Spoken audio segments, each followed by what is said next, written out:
A paz do Senhor, sou o pastor J.C. Silva, minha gratidão a Deus por você que está acompanhando aí essa série de estudos sobre os fins dos tempos, em especial aos que se inscreveram, aos que têm deixado seus comentários, seus likes e compartilhado os vídeos aí nos seus grupos sociais. Se ficar alguma dúvida quanto à reflexão de hoje, estarei à sua disposição aí para te ajudar, te respondendo nos seus comentários.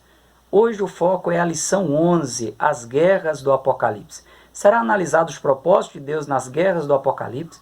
Você verá que será na batalha do Armagedon que Israel reconhecerá Jesus como o Messias que a nação esperava. O intuito é te levar a compreender que o plano de Deus é perfeito e será concretizado na sua plenitude. O texto bíblico base está no livro de Ezequiel, capítulo 38, versículos 1 a 12. E é interessante que você leia esse texto completo para melhorar o seu entendimento. O versículo do dia está em Zacarias, capítulo 12, versículo 11, que diz: Naquele dia será grande o pranto em Jerusalém, como o pranto de Hadad e Rimon no vale Megido. Na verdade aplicada, o pastor César Pereira ele coloca que as duas batalhas escatológicas registradas na Bíblia têm o objetivo de derrotar os inimigos de Deus. O pastor César Pereira ele incentiva a todos a orar pela paz em Jerusalém. E com base no contexto bíblico geral, ele diz que serão prósperos os que assim procederem. Como venho colocando ao longo da série de estudos sobre o fim dos tempos, Deus sempre tem o controle de todas as situações e Satanás, por meio do anticristo e do falso profeta, ele terá uma ampla atuação no período da grande tribulação, mas todos os seus movimentos serão controlados pelo próprio Deus. A soberania divina vai convergir a Cristo todas as coisas e nenhum de seus propósitos eles serão frustrados. Outro detalhe que venho realçando é que mesmo no momento em que Deus permite situações extremas, ele manifesta seu amor e também a sua bondade. Deus vai permitir a batalha do Armagedon com o propósito de abençoar a nação de Israel e as nações que terão acesso ao milênio, dando oportunidade de arrependimento e conversão. Simultaneamente, Deus vai aniquilar os inimigos da nação de Israel, os inimigos daqueles que estiverem servindo a Deus no período da grande tribulação. E a guerra de Gog e Magog, o propósito é destruir por completo os inimigos de Deus. A guerra do Armagedon ela será a primeira guerra a nível mundial após o arrebatamento da igreja. Será o ápice da perseguição aos judeus e envolverá todas as nações que estarão aliadas ao anticristo. No momento da batalha do Armagedon, a igreja que foi arrebatada, esteve com Jesus por 7 anos na boda do Cordeiro, ela estará juntamente com os anjos acompanhando Jesus, que se manifestará em glória. A nação de Israel ela estará cercada e acuada dentro do seu território que terá sido invadido e aparentemente a nação de Israel estará aí na condição de vencida. O vale de Josafá ou o vale de Jezreel, o Armagedon, ele está geograficamente situado entre os montes da Galileia e os montes de Samaria, alargando pelo noroeste até as partes inferiores do Monte Carmelo e ao sul dos montes do Líbano. Esse local ele sempre foi um famoso campo de batalha. Foi lá que Débora e Baraque derrotaram o exército do rei Jabim. Foi lá onde o rei Azarias ele morreu em batalha ferido por Jeú. O termo Armagedon indica uma batalha final e decisiva para o povo judeu, que será também aí o momento da inauguração de um tempo de paz e prosperidade na terra. Como o juízo divino durante a última semana de ano profetizada por Daniel deixarão claro que o Deus adorado pela nação de Israel foi o responsável direto por todos os flagelos, eliminar a nação de Israel será o maior desejo de todos os aliados do anticristo.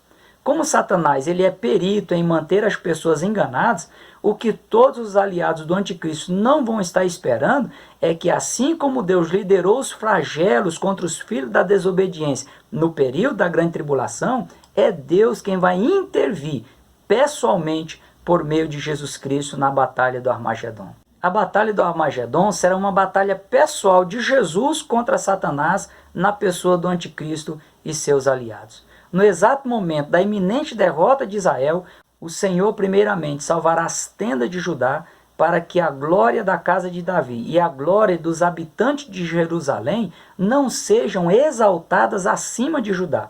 O Senhor amparará os habitantes de Jerusalém E o que de entre eles tropeçar naquele dia será como Davi, e a casa de Davi será como Deus, como o anjo do Senhor diante deles. E Yahvé procurará destruir todas as nações que vierem contra Jerusalém, e sobre a casa de Davi e sobre os habitantes de Jerusalém, e Yahvé derramará o espírito de graça e de súplica, e olharão para ele a quem traspassaram, e o prantearão como quem pranteia por um unigênito, e chorarão amargamente por ele, como se chora amargamente pelo primogênito. Será grande o pranto em Jerusalém, como o pranto de Hadad e Rimon no vale de Megido, e a terra pranteará cada linhagem à parte. É impressionante a fé dos judeus em Yahvé, o Criador e sustentador do universo. Com frequência, o primeiro-ministro israelense, ele menciona que a nação confia na ação divina contra seus inimigos e relembra os grandes feitos de Deus em prol da nação ao longo dos tempos, incluindo a libertação do cativeiro egípcio. Uma das frases de Benjamin Netanyahu, o primeiro-ministro de Israel, que ficou gravada na minha mente é: da mesma forma como Yahvé interviu de forma sobrenatural em prol de nossos pais no passado, fará em qualquer momento que precisarmos. Diante do clamor levantado pela nação de Israel, encurralada pelo exército aliado do anticristo, o Senhor sairá e pelejará contra estas nações, como pelejou no dia da batalha. E naquele dia estarão seus pés sobre o Monte das Oliveiras, que estarão defronte de Jerusalém para o oriente. E o Monte das Oliveiras será fendido pelo meio, para o oriente e para o ocidente. E haverá um vale muito grande, e metade do monte se apartará para o norte, e a outra metade dele para o sul. E fugireis pelo vale dos meus montes, porque o vale dos montes chegará até Azel. E fugireis, assim como fugiste do terremoto nos dias de Uzias, rei de Judá. Então virá o Senhor, meu Deus, e todos os seus santos contigo, ó Senhor. E acontecerá naquele dia que não haverá preciosa luz, nem espessa escuridão, mas haverá um dia conhecido do Senhor, nem dia nem noite será. E acontecerá que no tempo da tarde haverá luz. Naquele dia também acontecerá que correrão de Jerusalém águas vivas, metade delas para o mar oriental e metade delas para o mar ocidental. No estio e no inverno sucederá isso. E o Senhor será rei sobre toda a terra. Naquele dia um será o Senhor, e um será o seu nome. Toda a terra em redor se tornará em planície, desde Geba até Rimon, ao sul de Jerusalém. Ela será exalçada e habitada no seu lugar, desde a porta de Benjamim até o lugar da primeira porta, até a porta da esquina, e desde a torre de Hananel até os lagares do rei. E habitarão nela, e não haverá mais anátema. E habitarão nela, e não haverá mais anátema, porque Jerusalém habitará segura. Pode parecer algo impensável, mas o anticristo ele se voltará junto com os seus aliados para atacar o próprio Cristo que estará sobre o Monte das Oliveiras. E isso vai acontecer, mesmo que possa parecer inimaginável. Será o dia da redenção, da salvação e da vitória de Israel, conforme João registrou em Apocalipse, capítulo 19, versículos 11 a 21. O anticristo e o falso profeta eles serão lançados vivos no lago de fogo e enxofre, no mais profundo do abismo, que é a segunda morte. Os demais aliados do anticristo eles serão mortos com a espada que sairá da boca de Jesus. Aqui acontecerá o julgamento das nações previsto no livro do profeta Joel, capítulo 3, versículos 1 a 8. O julgamento será de acordo com o posicionamento das nações em relação à nação de Israel. Se for favorável, vai receber a bênção de Deus e a permissão para entrar no milênio, que nós vamos estar tratando na lição de número 11. Se for contra, posicionamento contra a nação de Israel, será destruído por Deus. Alguns imaginam que a Batalha do Armagedon será a última grande guerra mundial. No entanto, haverá após o arrebatamento da igreja uma segunda grande guerra, que será a guerra de Gog e Magog. Esse ponto de vista ele está embasado em Apocalipse capítulo 20, versículos 7 e 8, que diz: E acabando-se os 1000 anos, Satanás será solto da sua prisão e sairá a enganar as nações que estão sobre os 4 cantos da terra, Gog e Magog, cujo número é como a areia do mar, para as ajuntar em batalha. A primeira referência ao termo Gog e Magog, de modo escatológico, está em Ezequiel, capítulo 38, versículos 1 a 23. No texto, Gog, o príncipe de Magog, com seus aliados, eles vão invadir a nação de Israel. Deus chega a perguntar no texto de Ezequiel capítulo 38 a Gog, o príncipe de Magog, dizendo: não saberás naquele dia, quando o meu povo de Israel habitar com segurança? Dá a entender que quando ocorrer esse levante, Israel vai estar experimentando um período de plena paz e segurança, como ocorrerá no milênio. Esse relato ele coincide com o fato de que, no final do milênio, Satanás ele será solto após sua prisão por 1000 anos e em um curto período de tempo ele sairá a enganar as nações e a regimentá-las para a batalha de Gog e Magog, a última tentativa hostil contra os propósitos divinos. De acordo com Apocalipse capítulo 20, versículos 9 e 10, o exército arregimentado pelo príncipe de Magog será como a areia do mar, e novamente cercará a cidade de Jerusalém, sede do governo de Jesus Cristo no milênio.